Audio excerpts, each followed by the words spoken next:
All right. Welcome. My name is Justin, and I'm an addict. And thanks to my God, the steps, and the fellowship of other addicts, I'm sober one day at a time since June 19th, 2015. And for that, I am beyond grateful. Welcome to the RECO12 speaker meeting. We are an organization whose addictions include alcohol, drugs, lust and sex, food and gambling, just to name a few.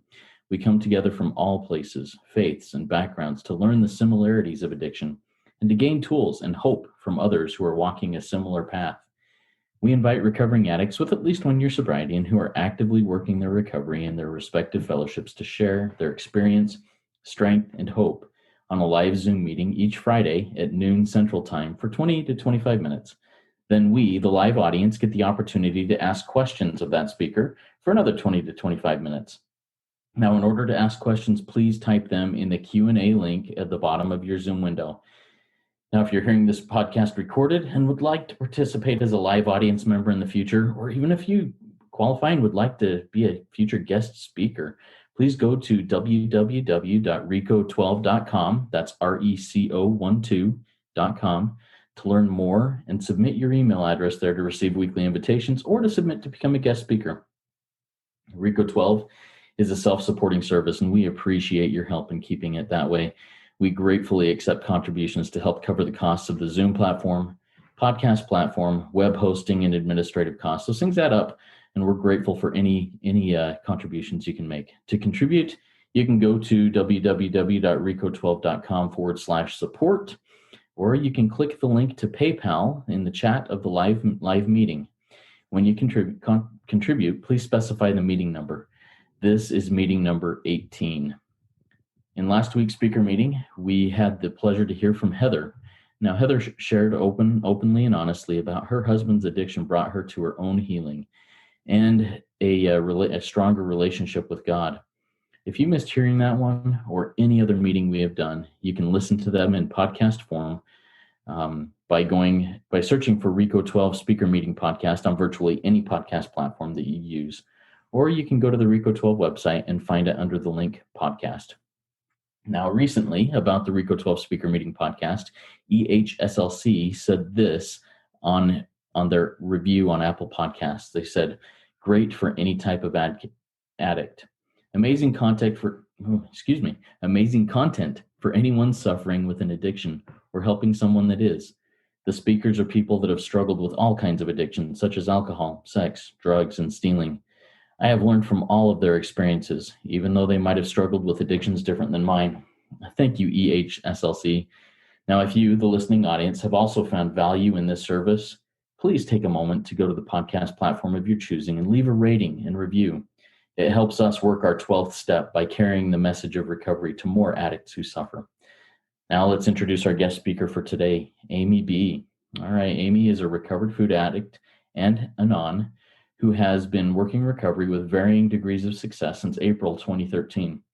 It took a major relapse to humble her to the point of complete honesty about her problem. Hitting bottom when she thought she knew all there was to know about recovery was baffling and confusing to her. God, however, waited patiently for her to run out of her own plans and designs and then led her to ARP, the addiction recovery program of her church, a fellowship which she said would never work for her. She's been happily working the steps of recovery every day since September 2018. Amy, we're happy to have you here. Take it away. The floor is yours. Thank you, Justin. Really grateful to be here. My heart is pounding out of my chest, but hey, no, I'm alive. I'm Amy, and I'm a recovering food addict. And like you said, I'm today, to work my program, I need to be honest. And there's three things that I found I really need to be honest about. And that's first, my addiction and the nature of it, my honesty about God, and then about my honesty about relationships. And that's what I'm going to be talking about today. First of all, my addiction. In my addiction as a food addict, there's no room for moderation. And there's never going to be a time that I can eat like other people because I have an allergy of the body and an obsession of the mind. And I'll get into that in a little bit. But first, I'll give you a little background on how this thing all started, maybe. Who knows? I may have been born this way. I don't know. I come from a loving alcoholic home with all that dynamic implies. One parent drank and the other controlled, and they did the best that they knew how to do. Growing up in my house, I received the message that I needed to look like I had everything together. Whether or not my parents overtly taught this, I really don't know, but that's what I heard. To maintain the appearance of control when I felt so powerless and scared inside, I started to look for things outside myself to numb the bad feelings I was experiencing. From very young age, there was always something other about me. I didn't know what that was. I just knew that I was lacking something. I don't know. And I don't even think that I could have voiced that when I was young either. I just knew that I ate a lot of food, and when I did, it helped me feel a lot better. I didn't feel all that anxiety. My mom makes jokes about me in my toddler years that she'd buy me an outfit one week and I'd have grown out of it by the next week. So clearly I have always loved my food. One of my earliest memories of food was stealing the baby food beet sticks my little brother was eating at his high chair. And my mom caught me, and I justified my actions saying, well, he's not eating him, so I should eat it. From an early age, I also knew that the amount I was eating was not acceptable. And I started to look for ways to hide how much I was eating.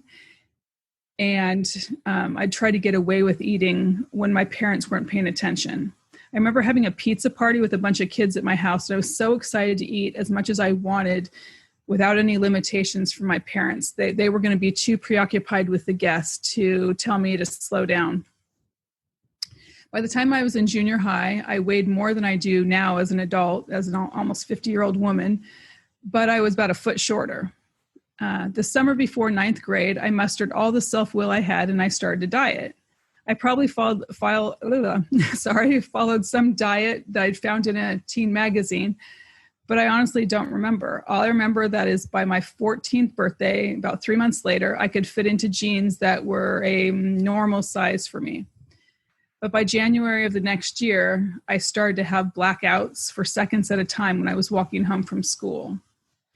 If restricting some food was good, not eating at all was even better. In PE class and walking home from school, if that was good exercise every day, then I could also add aerobics before school and maybe a session at my brother's weight bench in the evenings too.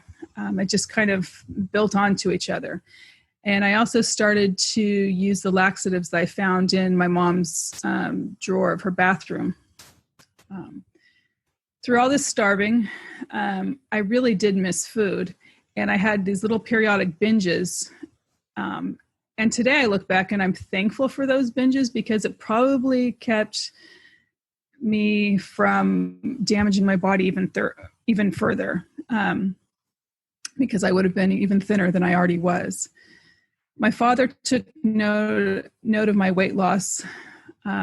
I had this daily ritual of I would go into my parents' bathroom and weigh myself, and he stopped me right in the middle of that ritual. And at the time, it felt so invasive because it was this little cocoon, this ritual that I would do all by myself. And he came and he confronted me about my weight and told me what he was seeing. And that didn't change anything for me. All it really did was make me be more secretive about what I was doing. But it was unsettling that someone noticed what I was doing. So I just started wearing baggier clothes, and I kind of gave some lip service to gaining some weight. But I felt thankful at the time that my parents were more distracted with other things. And so they didn't really follow up. And I don't know that it would have helped at the time either. Just because I wasn't eating, it didn't mean that I wasn't constantly reading cookbooks and spending all my money on food and thinking of ways that I could control food even further or just dominate my body. At some point, the binging took over again, and I gained enough weight so that no one really said too much to me anymore. And I stopped blacking out, and some of the things that had happened to my body, like I had lost my period and everything, that came back. And so it seemed that I was more or less normal on the outside again, but I was still extremely obsessed in my head, and I was always thinking about food, whether or not I was eating it. And I'd tasted that really powerful feeling of control when I was starving myself, and that remained an ideal that I could just never quite get back to. In my 20s, I just kind of gave up on trying to control my food and my weight and just really started enjoying myself. I just surrendered to eating, and my weight shot up. I was just sick of fighting, and I just wanted to be numb all the time. And other things came into play as well, numbing things, namely prescription pills. And that became a competing issue. Life just felt really hard, and I still had that weird feeling that I didn't fit in. And I just wanted out. I just didn't want to play this game of life. Fast forward into my 30s, and I was married and I had kids. I continued to try and control my food and my weight. And I just thought that I needed to find the right diet, and all my all my problems were going to be solved. I still did struggle with pills too. And at one point I thought that might be my true problem. In 2008, I briefly attended the addiction recovery program of my church, but I didn't stay. I really didn't connect how trusting God was going to solve my issues with weight or pills. And I didn't really look like I had a weight problem at that point, so it was easy to hide. What's more, when I attended those meetings, they were talking about addiction, and as someone or an addict who's lost the power of choice. And that just didn't set well with me at the time. I just thought that addicts were selfish people who couldn't quit their bad habits, no matter who it hurt. I had a really negative view of the alcoholic in my life. I loved him a lot. It's my dad, but I couldn't reconcile that he just couldn't pull himself up by his bootstraps, basically. And so to go into this program where I might have to identify that way, I wasn't ready for that. So more and more restrictive dieting followed because the things that I had done previously weren't working anymore. I needed that hit from the food, but that meant more food, or if I was traveling the other way, it depended on which day the wind was blowing, more restriction. And I'd read more about nutrition because maybe I just didn't have the right combinations of foods, more binging, more controlling. It was just, I was getting really out of control. And what's more, speaking of control, I was trying to control everybody else's food, and people didn't want to talk to me because I was giving all kinds of unsolicited advice. Heaven forbid you start talking about what you were eating, because I would tell you that you were just flat out wrong to be eating that. And I was really annoying. So my family tells me. So I was also really into reading self-help books as well, because I thought I was going to be able to find some magic fix. And I remember checking out one book, and I do not recall the name of the book now, or even what kind of self-help she was going to tell me about. But what I do remember is at the beginning of the book, she started telling me her story and how she got into doing what she did. And for several pages, I was just turning and turning. I could relate to every bump in her journey. And finally, she turned the page, and I felt tricked when this happened, because she said, so if you can identify with any of what I just told you, you need to go to a 12-step group for food addiction. What? I really felt tricked, but I also felt convicted. I knew that I had related to what she said, and I had to check it out. So I did. I was with my fourth baby was only about, how old was he? I guess he was about 4 months old. He was really young. And so when I went to this website of this 12-step group to look up what meetings they might have, the nearest meeting from me was about 50 miles away, because I live kind of in a remote area. At least I guess I did for these types of meetings at the time. And so, but they had a bunch of phone meetings. And so I started attending phone meetings a lot. And one day I heard a woman speaking who sounded like she had everything figured out. She was free, and I could hear it in her voice and how she shared. And the joy had returned to her life. And she actually had the audacity to say that she was recovered. So I called her and I asked her to be my sponsor, and she took me on, and she took me right to the doctor's opinion of the big books of Alcoholics Anonymous. And I found out from that I have an allergy of the body and an obsession of the mind. And I didn't know if I could believe this. Why was my body different? I mean, I have a true allergy. I have a dairy allergy, and I couldn't quite reconcile. So what does my eating have to do with my dairy allergy? And she explained to me, no, it's not quite like that. That when I ate something compulsively, it would light up my brain. We would just kick in that obsession.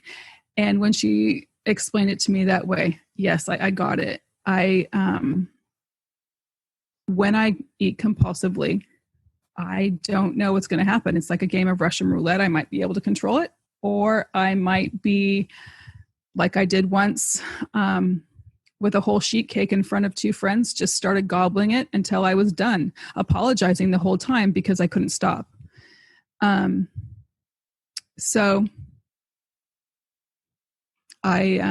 she took me through the steps, and I thought I was thorough at the time, but I also knew I was holding back things because I thought she wouldn't understand.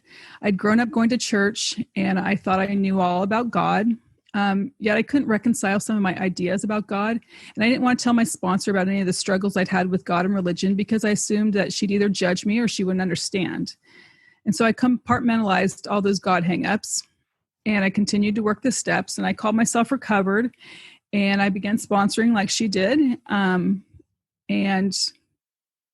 life seemed good. But within 6 months, I was sponsor shopping because I thought for sure that the difficulties I was having with my problem were something with had to do something with my sponsor. If she wasn't so strict or abrasive, or I had a list of all her supposed offenses, and I just knew if I found a new sponsor that everything would be great.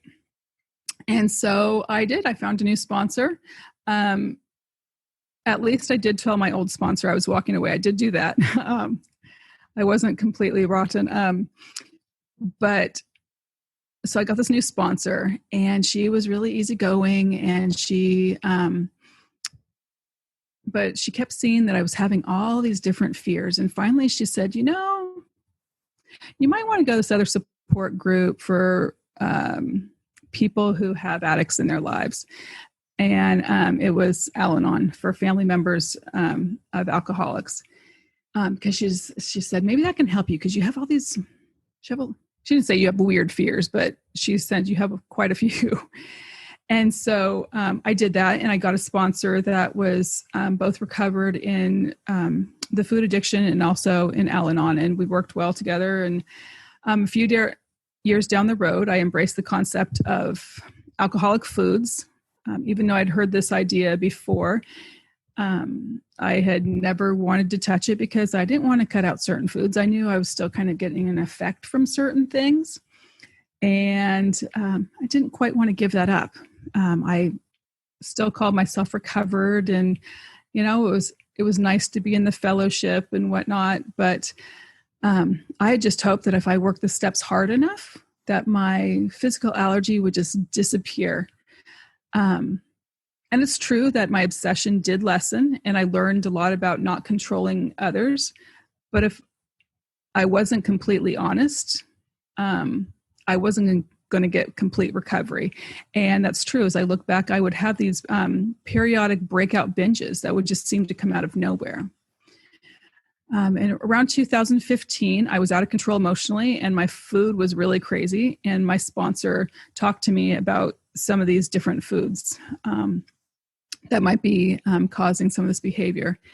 And I reluctantly saw that sugar might be an alcoholic food for me. And we read the doctor's opinion again in the big book, and I could see that my abnormal reaction to sugar was an allergy of the body, that it wasn't just when I would take a compulsive bite, that it was, I got more honest, and I could see that the thing I was reaching for most had sugar in it. And so living without sugar was a step in the right direction, and I continued to make more progress. But there was still another piece missing, and I continued to get an effect from my food and was still having some periodic binges.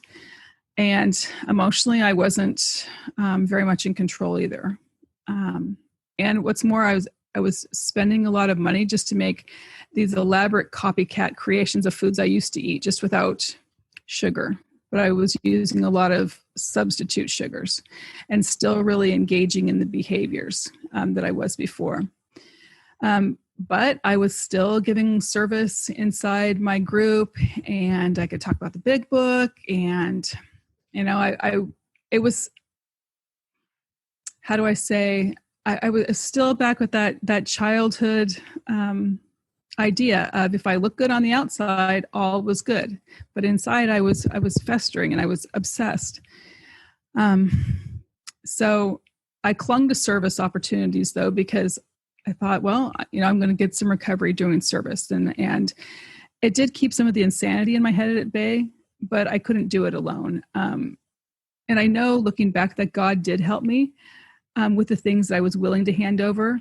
But by this point, I wasn't handing over much. In fact, I'd kind of stopped working my food program and was just more working on the Al-Anon side of things. And I was really just trying to manage it all on my own. Again, I was becoming more and more attracted to self-help books, trying to look for an answer.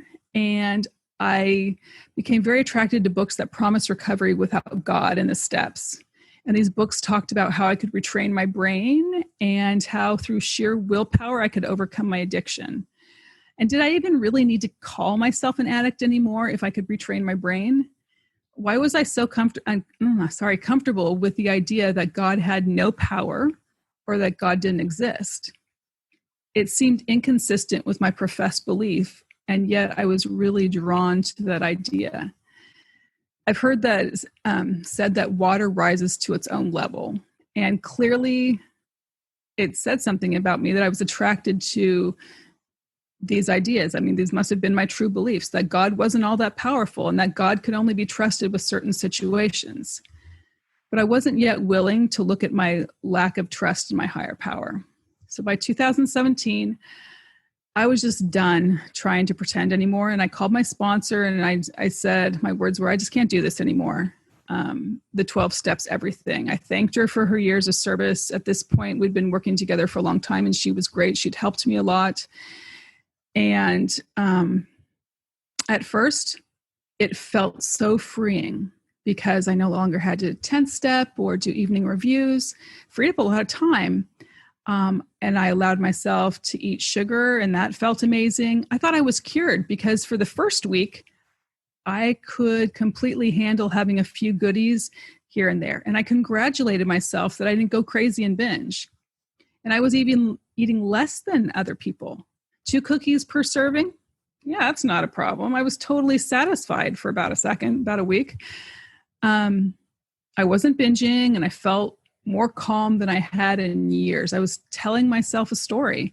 But at the time, I thought it was a true story.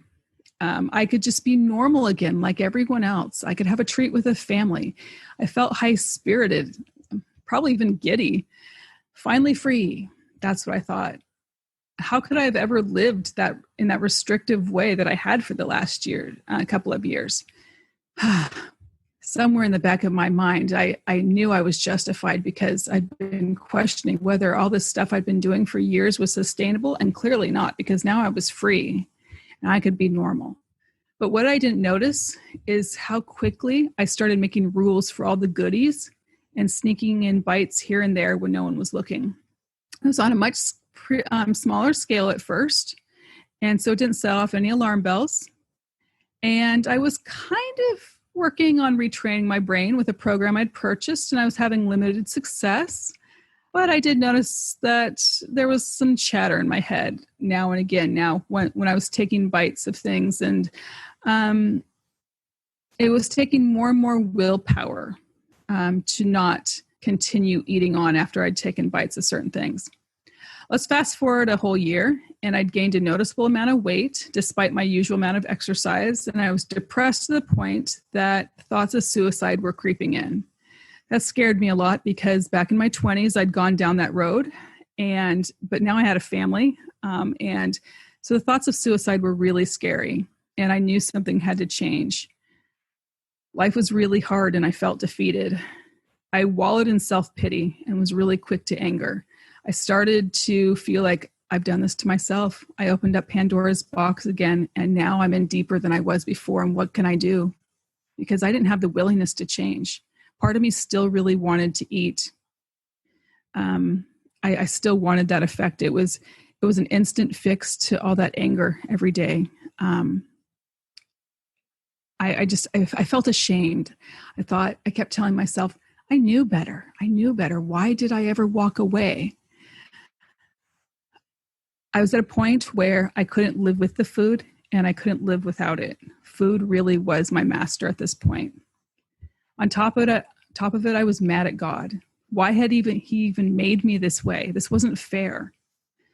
Everybody else gets to eat what they want to. Everybody else, blah, blah, blah. It's a victim story I was telling myself. These thoughts weren't conscious, but they were definitely in the back of my mind. And I was so ticked off. Ticked off at God, but I knew he was my only hope too. So I reluctantly started to pray for willingness. And it took some months, but slowly my willingness grew. And at first I was led to a book written by a neuroscientist, and she was talking about the science of addiction, specifically food addiction. And that cleared away for me any delusions I harbored about my addiction being real. And it also showed me that I was so stubborn that I needed scientific proof that addiction was real. But her book also addressed an issue that I had said I would never touch, and that was volume. But I also knew my addiction had progressed. And as I prayed for willingness, I started to see that now to be able to deal with addiction, I was also going to have to weigh my food. And I said I would never, ever do this because only crazies did that. Well, never say never. God has a sense of humor. I was also given some very specific instructions from God. It was to Google ARP podcast. Like I said earlier, I'd attended ARP before, and I thought it wasn't for me. And I especially thought I wasn't going to attend because I thought it was just watered down AA. And I thought I knew better. But I followed the prompting, and I found a podcast, and it was hosted by two guys who attended ARP. And in listening to them, I was convinced that I really did need to attend a meeting. And so in June 2018, I walked into my first meeting, and I felt really scared, and I felt better than everyone else because I don't know why. How can you feel both ways at once? But I did. Hugely self-conscious because I'd never actually attended a face-to-face meeting before. All my years in recovery had been over the phone. Well, I also had a few hangups that ARP is also a general addiction meeting, and I didn't know if I could relate to people with other addictions. It turned out, though, I really, really could. Addiction's addiction. And I found in ARP that we were all offered the same solution, no matter what our addiction, and that's a loving God who's powerful enough to handle any problem. So today, to be honest about my addiction, when I hear people talk about moderation and diets, I know that's not for me. In the big book of Alcoholics Anonymous, it talks about 3 types of drinkers, and I substitute drinker with eater. There's a moderate eater, a hard eater, and a real eater. The moderate eater can just push away food when they're full, and I don't understand that. That's not me. The hard eater can stop eating the way they do given sufficient reason, like if they are told they're going to die of a heart attack if they don't. And then there's the real deal. That's me, who anything, you could tell me anything is going to happen to me. I wouldn't care. I would still eat. I know that's me.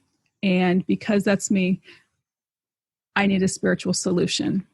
And so today I need God's help, and I need to stay away from my alcoholic foods, and I have to weigh and measure my food at home. I do allow myself to limit myself to 1 plate of food when I'm out in a restaurant. But that's what I do today to be free. Do I have any more time, or do I need to stop? Let's wrap it up in the next 2 minutes. Okay. I guess I want to talk really quick about God. And I just want to say that when I went to ARP, I was able to address my issues with my higher power. And I saw that I had to deal with that. I had erroneously believed all my life that God was just going to punish me, and that I had to have a whole list of, I had to believe the right way in God for God to help me. That there was this whole, and I needed validation that what I was believing was right. But I just needed to believe that there was a God powerful enough. I don't know exactly what else to say about that. Finally, and I also needed to be honest in my relationships. And that included the addicts in my life. Really quickly, I'll say that it's painful to see that the addicts in my life, or they don't identify as addicts, but I like with family members who may be addicts. Like one of my children seems to have behaviors around food that I've had, and there's issues of control around that. And today I need to turn those over to God. That's a struggle of mine, control as well. I need to remember that didn't help me when my parents would confront me with how I was eating. And today I can do what I can to have healthy food in the house, but I need to, my son has a God, and if he decides that he's an addict, I know that God is there. And the best thing I can do for him and some other addicts in my life is to, like a lot of other people say, recover, recover, recover. I can work my program today. And when I have selfishness and fear and dishonesty and resentment crop up, I can immediately turn those over to God. Today, working recovery isn't about being perfect. It's about me recognizing that I do have feelings, and that's okay. And God is big enough to handle them. And so as long as I stay in fit spiritual condition, which is working my program every day, I can be free. It doesn't mean that I'm going to arrive at some magical island where I have no worries and no character defects. I'm far from perfect. But honesty in my program means that I have to admit that I'm still very much human. And fit spiritual condition means that I have to stay humble enough every day to honestly admit that I need God. And I need God many, many times a day. And I'm grateful today to be an addict because it really got my attention. And it allows me to connect with God every day and be of service. And I pass. Thank you so much, Amy. That I love the honesty and vulnerability in your experience there. It just confirms to me that much more that all addictions have a very, very similar core and root. Now, before we get to the questions and answers, and once again, I would like to remind the live audience to, if you have questions, comments, anything, type them into the Q&A link at the bottom of your Zoom window, and we'll get those questions asked and answered here. But before we get to that, would you mind sharing for another 60 seconds a little bit about the fellowship, the ARP, and how that fellowship helps you and may help somebody else who's looking for some support? Sure. I love ARP. It is actually the Addiction Recovery Program. It is through the Church of Jesus Christ of Latter-day Saints. And like I said, it is a general addiction meeting, so anyone is welcome to attend, both addict and friends and family of addicts. And we work the 12 steps and based off of the 12 steps found in the big book of Alcoholics Anonymous. And they have phone meetings, in-person meetings, and I've found the meetings to be very supportive and very helpful, especially when you work the steps with the sponsor. Very good. Thank you, Amy. Appreciate that. All right. So I've got a couple of questions here, and then we'll mix in questions that come in from the audience. You mentioned when you first approached someone to be your sponsor that you weren't in person, so you didn't see it, but you heard it in their voice. You heard the light in their voice. Can you please describe to us a little bit more about what that means? How do you know when somebody that you that you might be able to not rely on, but go to for help, has that light? Well, that's a good question. Almost feel like I need to think about that a little bit. The lack of worry, actually, is what I noticed in her. The lack of caring what other people thought about her. She cared more about what her higher power thought. She was very willing to admit when she was wrong and very willing to be upfront about what her problem was and what the solution was. That makes sense. Yeah, that does. It makes sense to me. Hopefully it makes sense to others too, because it seems clear. I love that concept. And it's kind of a new awakening in my own recovery you'd mentioned the lack of worry.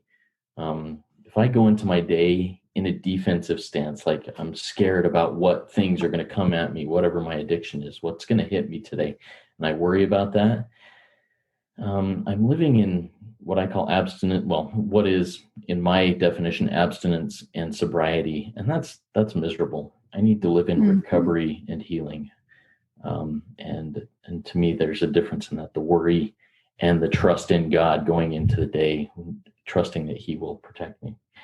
And then you mentioned also something else here, Amy, that I really like. Well, I really identified with. You said, you had grown up in a faith tradition, knowing everything about God. How has that perception changed in your own life since that, and how did that shift happen?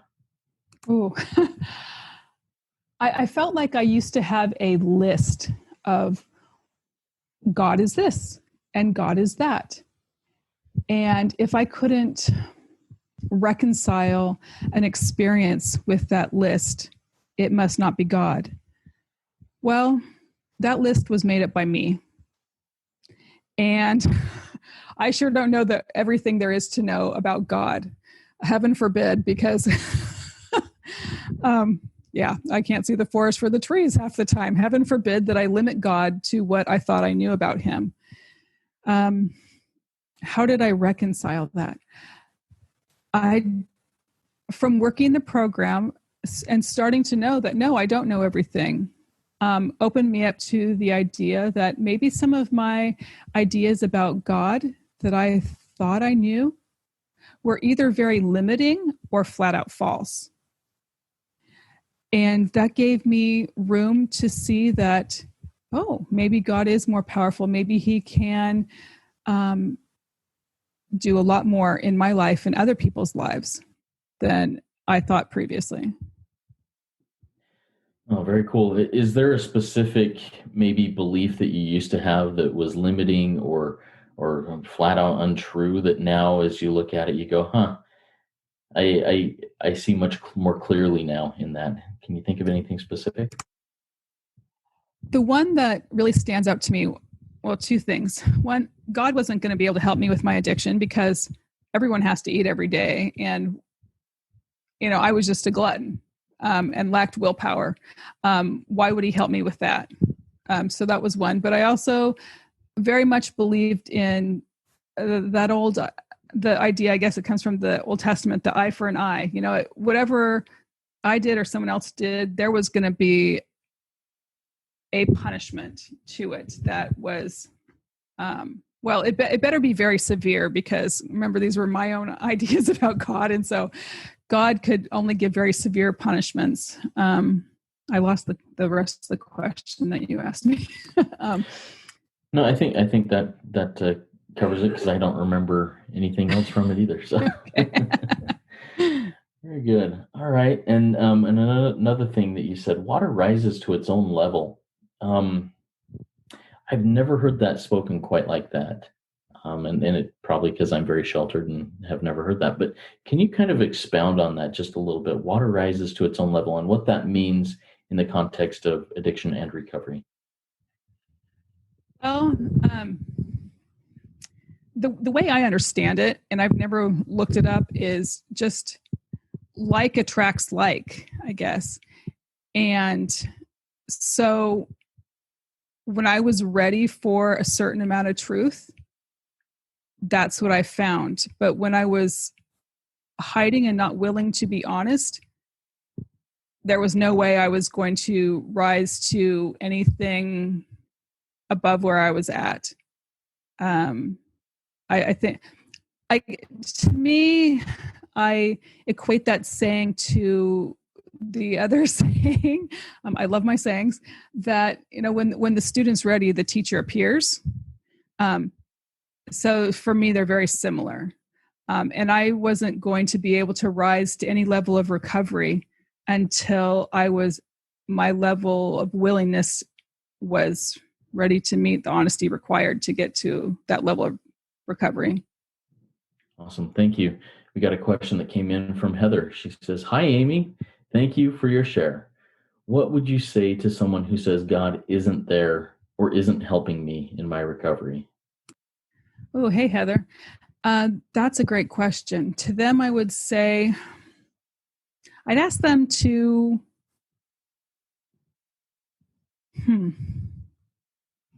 probably perform an experiment and write down when they thought they might be noticing God and when they weren't. That doesn't really explain it. That's a toughie. I would ask them to perform a little experiment, I guess, and see if they can believe in God. Start to maybe try on the idea of, if they notice something in their day that they can't explain, whether that could be God or not. And if that's what I would say, that sounds like that one baffles me a little bit too. But also, if they can't believe in God at all, if there's anything greater than themselves. For me, when I first started out, even though I said I believed in God, when I worked with my first sponsor, I had to ask her to be my higher power, essentially. In fact, I did say, "Can you be my higher power right now? Because I don't know if there's anything greater right now." And so I trusted her and I followed her directions. And that's how I started. Are you there? Yes, I'm here, and I know that we're having a little bit of audio difficulties right now, but I'm really grateful for that share. I think we may have lost Amy, but so grateful to you, Amy, and for the willingness to share. Next week, we'll have a special opportunity to hear from a mother and son combination who are going to be speaking to us about addiction being a family affair. Patricia is the mother, and she is a member of Al-Anon, as well as CODA, Codependence Anonymous, and her son, Sid, who is a member of Crystal Meth Anonymous, CMA. I'm really excited to hear this team speak to us and give us a little bit more about addiction being a family affair. Amy has asked that we do the third step prayer to launch us off on our day. So I will go ahead and do that, and we will kick off on our day. Thanking Amy once again for her willingness to share her experience, strength, and hope. God, I offer myself to thee, to build with me and to do with me as thou wilt. Relieve me of the bondage of self, that I may better do thy will. Take away my difficulties, that victory over them may bear witness to those I would help of thy power, thy love, and thy way of life. May I do thy will always. Amen. Thank you, everybody, for coming. Thanks again, Amy. Keep working it. It works when I work it, so work it. You are worth it. Have a great week.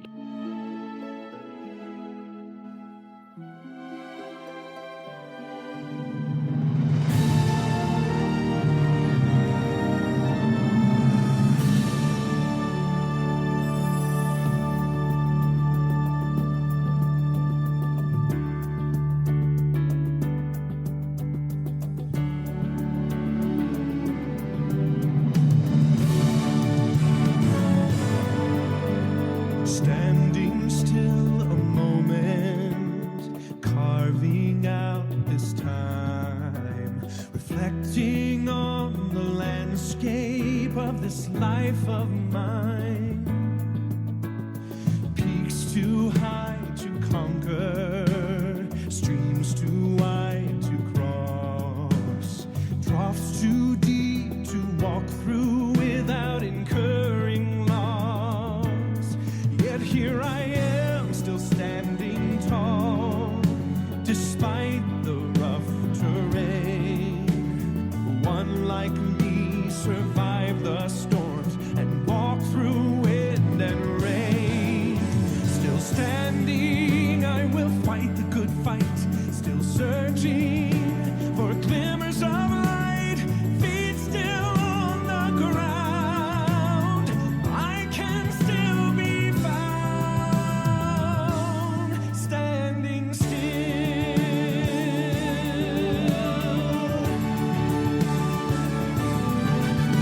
My wings are torn and tattered, but I know I still can fly. I may not soar unfettered, I may not rise too high. Recorded in the book of life and bind it with the seal